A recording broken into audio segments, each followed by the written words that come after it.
Can desiccant breathers be retrofitted on a machine or plant?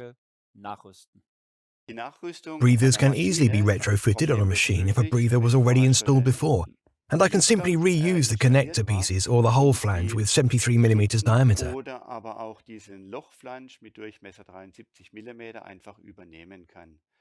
Then I unscrew the breather filter, screw the desiccant breather onto the connecting piece, and, for an adapter with the normal 73mm flange pattern, I can then place this adapter under our breather as well, and then I don't have to make any structural changes to the tank. Bauliche Veränderungen am Tank vorzunehmen. If any additional holes or welding sockets have to be installed, it has to be ensured that the oil is not contaminated with chips or other waste. We therefore recommend draining the reservoir first.